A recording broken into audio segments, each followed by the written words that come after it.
Whaea Moe Milne, Te Kauimua Ngāti Hine, well acknowledged and respected in the health field and called upon regularly for advice and to be a part of discussions on health and well-being of Māori, holds and protects traditions of taonga reo meona tikanga o Te Ao Māori. Kia ora mai no tātou. Hoi no hei tīmata kauake te kōrero, ko Hine Amaru te tupuna, ko Ngāti Hine te hapu I roto I a ngā puhi nui tonu, engari I tēnei takiwā o Matawaya, ta mātou kāinga, ko te kauimua te hapu I roto I a Matawaya, ko hautēnei ko Moe Milne. Kei konei taku kāinga noho, kia rongoa ai au te tiutiu o ngā manu, me ngā manu tioro o ngā ngāherehere o Hine Amaru. No reira, nau mai, haere mai, kia ora tātou. Ka tangi te ngākau. You weep, your heart weeps, your body weeps because of that. Because of the lost potential to iwi, the lost potential to our whānau, all that sort of kōrero. But I think I wanted to go back about what I believe suicide is, and then what suicide actually does. And actually, even though we don't call it mate whakamomori, because the whakamomori, the term whakamomori for us means that which you desire. Te whakamomori is you really want something, so ka whakamomori where you actually, your whole essence goes to achieve that. So it may be that it's an appropriate term, but we mostly use te whakamate iaku about that you take your own life with your own hands. So that's the first part. But the second part, and it's been my long-held belief that the majority of our people are in a state of whakamā. And we don't understand, or neither do we do work enough about whakamā at all within our hauora, within our marae, within all other walks of our life. We've actually marginalised or trivialised whakamā to only mean shy or ashamed or a bit tiatia, a bit, shameful behaviour. But whakamā in its total, as I understand it, actually once upon a time had the power of life or death. And so when I think about in the past, when the transgression was carried out and that person was put into a place of whakamā where they were excommunicated, ostracised from their whānau, from their marae, from their hapu. They were actually, I can't remember the word, but they were actually cast aside. And often the whakamā that occurred at that point was so great that that person would rather take their life than walk around the world in Te Ao in a state of shame. And I actually suspect that some of that, whether we like it or not, some of that whakamā has actually is regenerated within our times. So the many young people, but actually there are old people who are also committing suicide in different forms. But many of the young people who are committing suicide are doing that out of whakamā, in my view. I think they're whakamā about who they are, because there is no positive image about what being a young Māori person is all about. They're whakamā because they come from koretake whānau, who actually also don't uphold the mana of being Māori. They don't uphold the mana of being tamariki.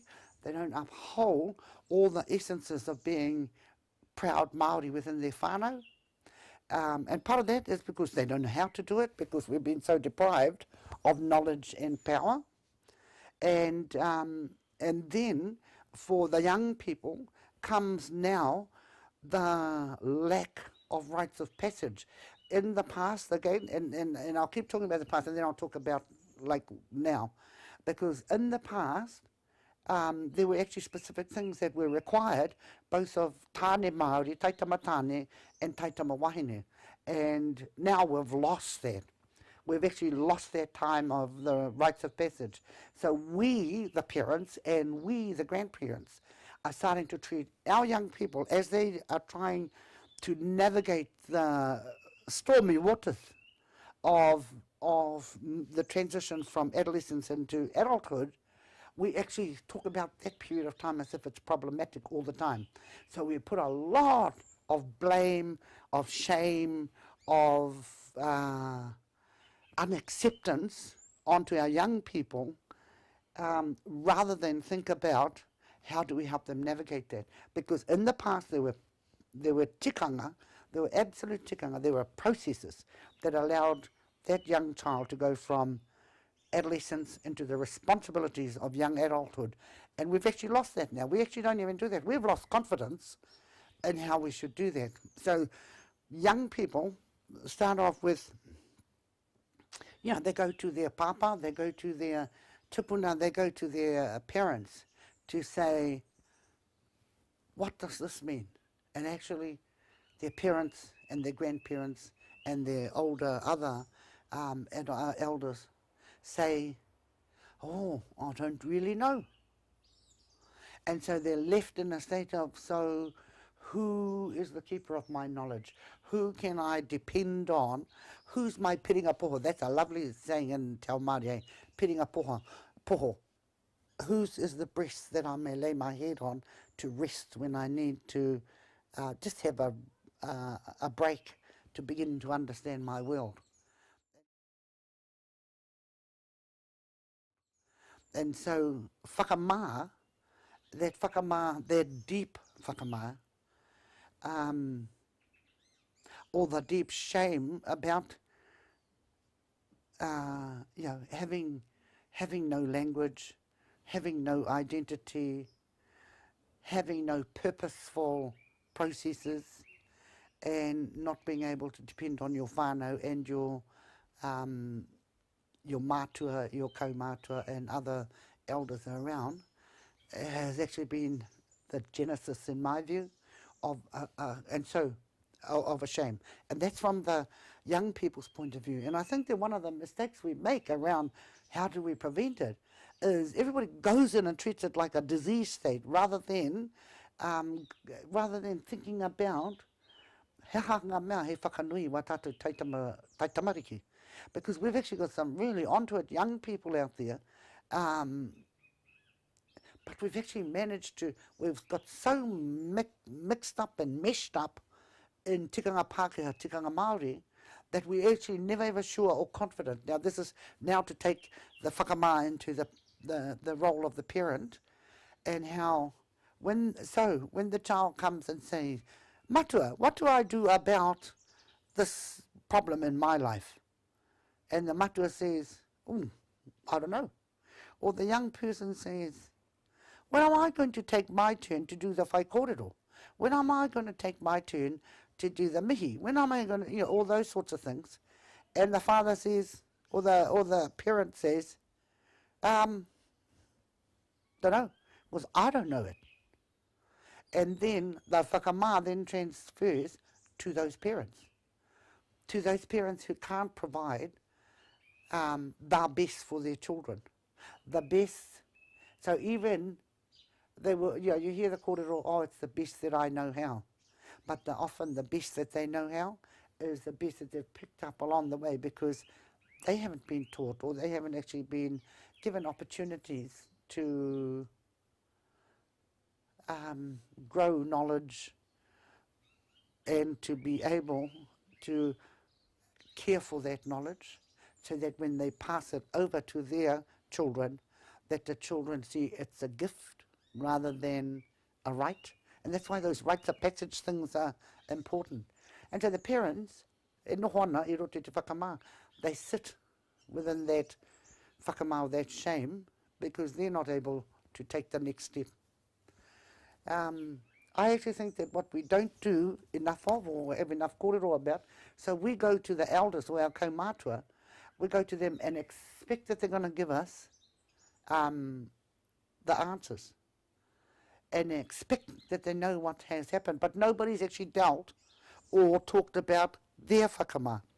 And I don't know if you remember, we had a hui here some years ago, and to try and talk about suicide and how we can prevent suicide, but actually how we can care for each other so that people will want to live rather than preventing suicide. And I remember at that hui when the kaumātua and kuia stood up to talk. I mean, everybody did their bits. And when the kaumātua and kuia stood up to talk, and they talked about the abuse, and they talked about the loss of power, and they talked about a whole lot of things that they had experienced in their lives, and they talked about the number of times that dying or death seemed like the best option, really. You know, and and that, you know, and they're the people we rely on, they're the people we turn to, they're the people who, they're our wisdom keepers, they're the keepers of the tikanga, and yet they have been deprived of their tikanga, of their mātauranga, all that sort of thing, of their knowledge and of their identity. And so when, and I saw the exchange between a young person and a kaumātua at one of the maraes, and the young person says, but when I come to you, you're not even here. You're at Waitangi, or you're protesting at Wellington or somewhere else. You're not at my marae. And the kaumātua's response was, but when I am here, you don't listen. You know, so we've lost the forum, or that ability, that place where we had the opportunity to heal, to talk, to actually deal with the issues. So, yeah, so it's a big issue, but I actually really think, that the answer, so that's kind of what I think is a lot of the things, the reasons why. And all of this, by the way, I'm actually really talking about all this within the context of that kind of emotional and developmental kind of state, rather than, I'm not talking anything to do with drugs or disease, because that's actually a whole nother take that nobody actually even talks about, you know, or the drunken driving, all those sorts of things. So I'm actually only talking about it from the sense of self-identity, able to participate in tikanga, able to participate, you know, again, another young person, I can't even stand in my own marae because I've been robbed of my language and my tikanga. So what do you do about them? And so our job is to reinstate them some way so that they start feeling pride in themselves. They can contribute to their whānau can contribute to them, and they can contribute to their marae, which then extends to the community thing. Yeah. But I also think that when we start talking about what the answers are, I think that the answers are within our tikanga as well. And I can I can give you an example of a hui that we ran and we facilitated on our own marae. And that was because one of the young girls had expressed that she was going to kill herself. So we actually called them all together, called all the whānau together, and sat around and had a kōrero with this young girl. And we did some very practical things because we're Ngāti Hine, and said, well, actually, it's not really convenient for you to die next week or the next week. You have to give us about 3 months' notice so we can fatten the cow and make sure we got money for your hui. And she go, home. And that's really important. We need notice. If you're going to commit suicide, you've got to tell us. Because that's one of the things with Māori and suicide. Our suicides are very, get up in the morning, I'm not going to court today, done, gone. And so we told this girl we need notice. That was the first thing. But as part of the process, one of the activities we did was to actually get all the people who were at the hui to actually say what impact on their life would it be if this girl committed suicide, from the babies to the adults, you know. And so the baby said, then I can't play with your phone and, you know, and tutu with your makeup and all that sort of thing.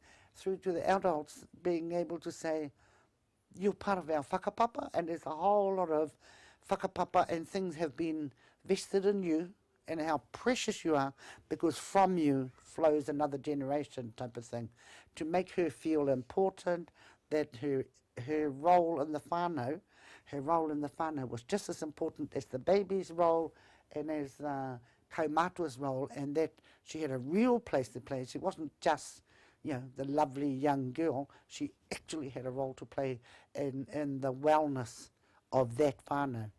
And she's now got 2 children.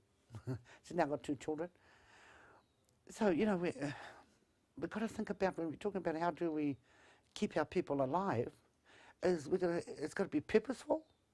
In another place, this is the experience that I had, in another place that I was at, the young boy had actually cut himself really badly, and I went to help grandma, and we did all the things, ended up with him being in hospital, and he's now going to live. We now saved his life. And I'm sitting there, and he's 18-year-old. I don't know him. I don't know his whānau. I only know the grandmother because of other work that I had done. And he says to me, "Why are you helping me? You don't even know us." I said, "Because you're a young Māori boy, and one day when I come to your marae, you're going to have to stand there and mihi to me. We need you to be able, when it's your turn to be the kai kōrero, we need to keep you alive so you can do your whai kōrero, and you welcome me onto your marae." And he went, "Oh." And I've seen that boy. I've actually seen him in recent times, and he's now got 2 children. He still can't kōrero Māori, he said, but he goes up and he helps his nan at the marae to sew the pillows and all that sort of thing. So it's purposeful. It's not just to not die.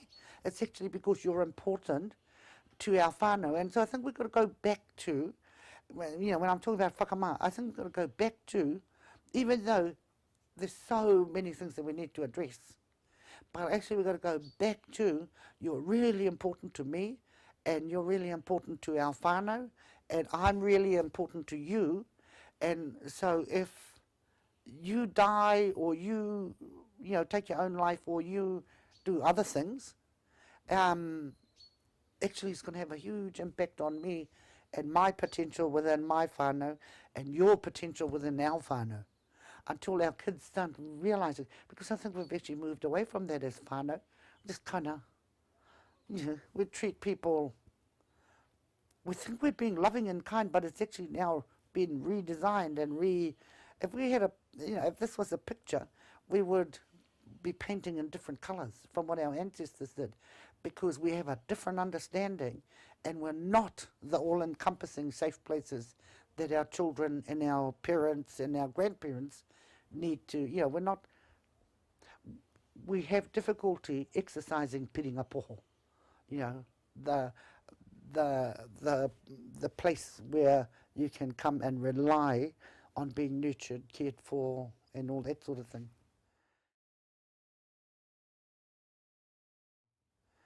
And so,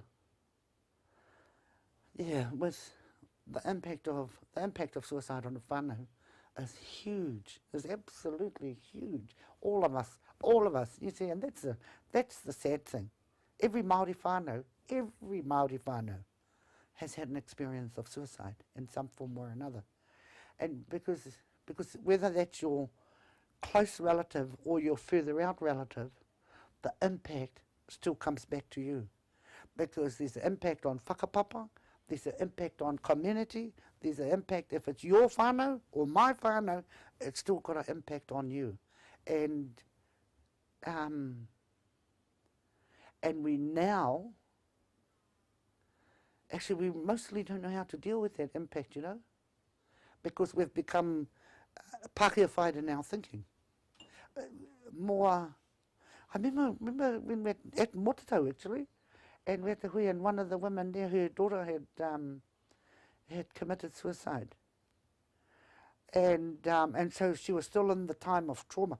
That's the other thing, like we got a whole year to mourn or to be in the tangihanga state, but we don't do that. We actually go, oh no, well 2 weeks after the funeral, better be back to work. when we're actually not ready to think or process things. Anyway, I saw this whanaunga at Mototo, and I went to have a cup of tea with her because she was there, she was participating, and she was in, and for all the appearances that she was actually fine. Been through the tangi, been there, buried her daughter and all that sort of thing. And I went to her and I said, I didn't just say, how are you? I said, how are you coping with, without your girl? And she started talking that after the hui was when the trauma really started hitting her. Was really, was it my fault? What could I have done?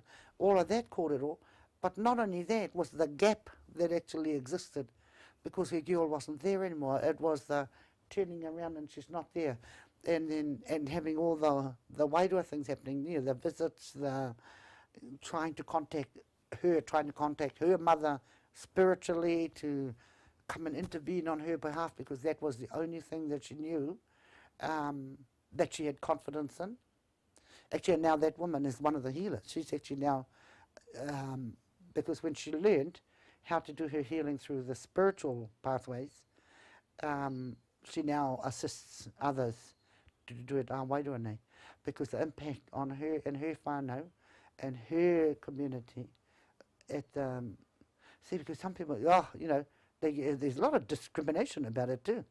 Actually, when somebody commits suicide, kōretake whānau, people actually point the finger at you that you were unable to care for your child or your whanaunga.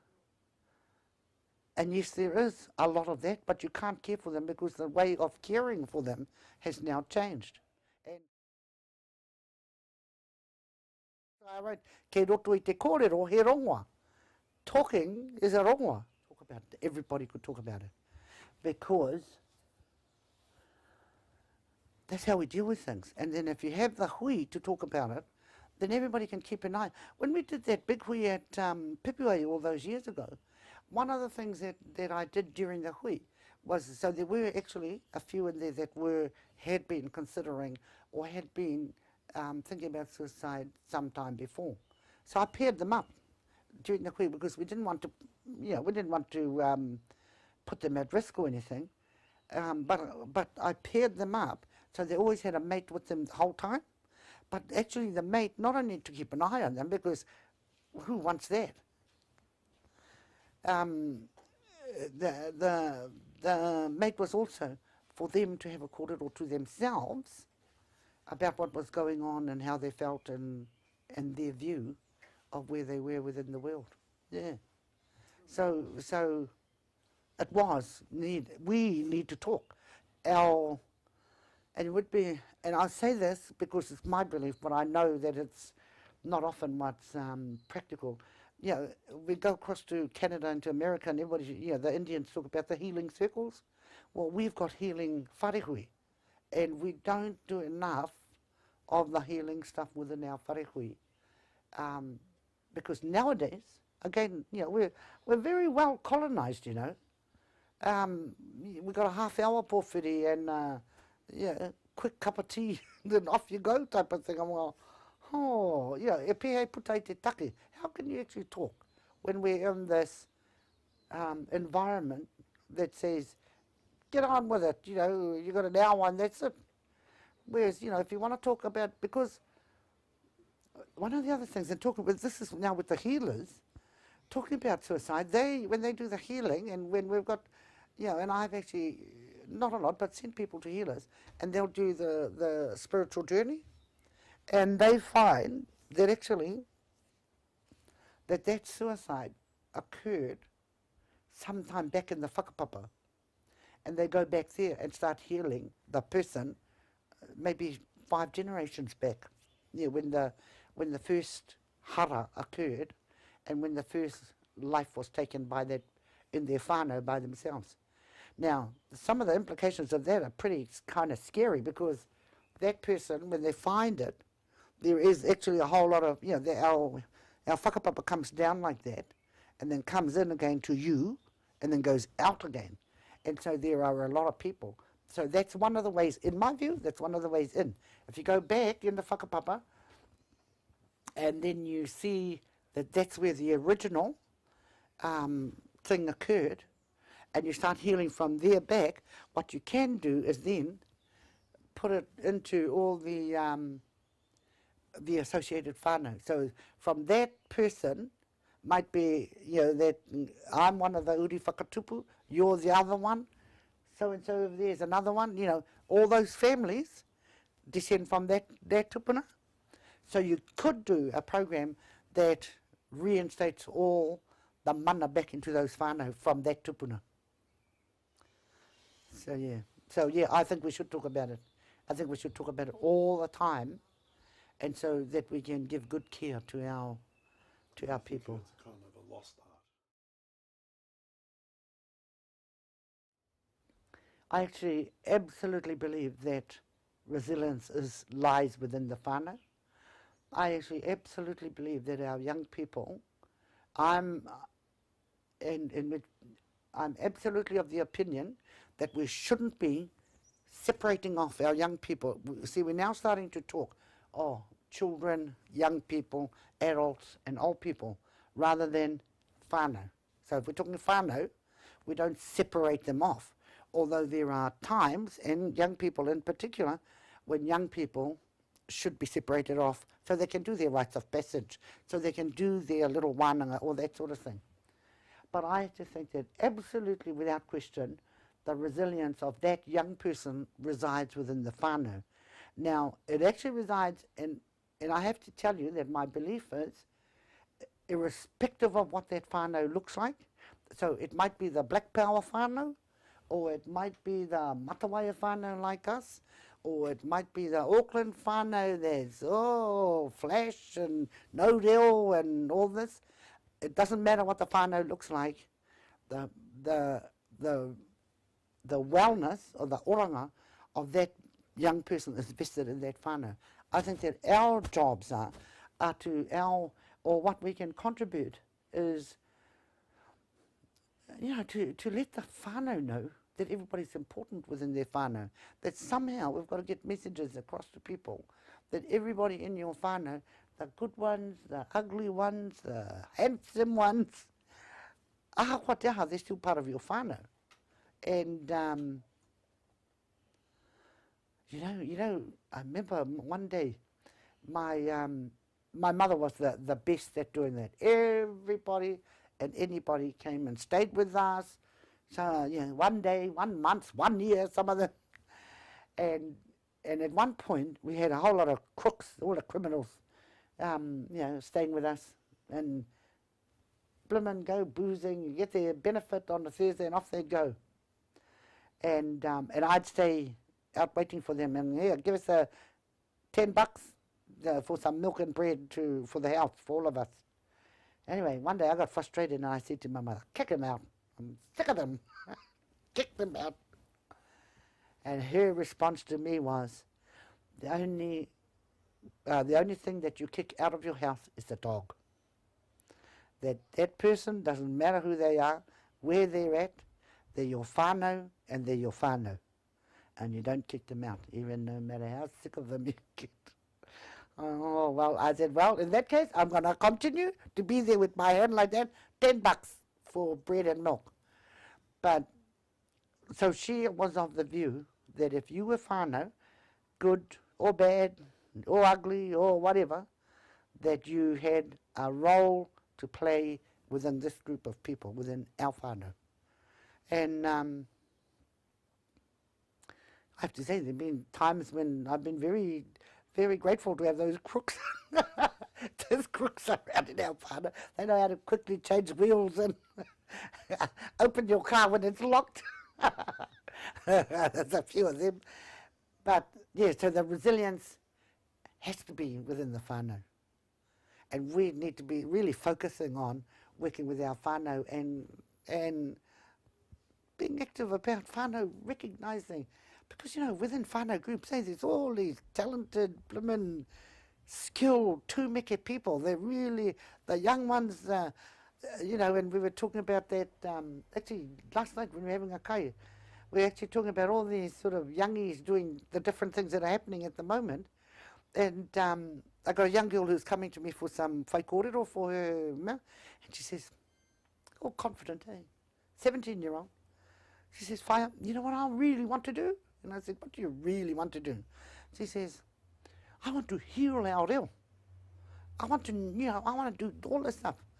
So we were talking about how can then she's not even our whānau tuturu, like, and we're talking about how then can we support her to achieve that dream. Yeah, because they still have their dreams. There mightn't be a thing at the moment, but they have their dreams. But I think that we can't do it. We can't do it that way. We actually have to do it, you see, otherwise we'll lose the importance of the person within our whānau. We lose that significant vibrancy that each person brings. And and no matter how you get of these, we're talking young people now, no matter how you get of them sometimes as they grow and develop, actually within that. Because, again, we also don't, we don't actually talk about very much because we think, oh no, Tekau, we'll leave that to the side. We don't talk about, and our tūpuna, say from the 13 to 17, 18-year-olds, and that's why they had the rites of passage at that time. But at that time is when our people are highly attuned to the universe, to the cosmos, but they're also very, very highly visionary. And so what we should be doing is, te whakanui tēnā, me tēnā, me tēnā, actually do the things that acknowledge the mana that those young people bring into our whānau, but also do the things that acknowledge that parents also have a significant role to play, and that me katu te tagata and that parents have a significant role to play in all of this resilience as well, because we are resilient. We're still here. So I think that the most crucial thing that we can contribute, all of us individually, whānau-wise, the thing that we can contribute is to let our children and young people know that they're really important to us, that actually they're our survival. They're not just the rangatira, moa, pōpō, and blah, blah, blah. They are, but actually they're really, really important for our survival. We need them to live, to hold the marae. We need them to live, to produce the mokopuna. We need them to live, to take us into the future. We actually need them to live because they're important.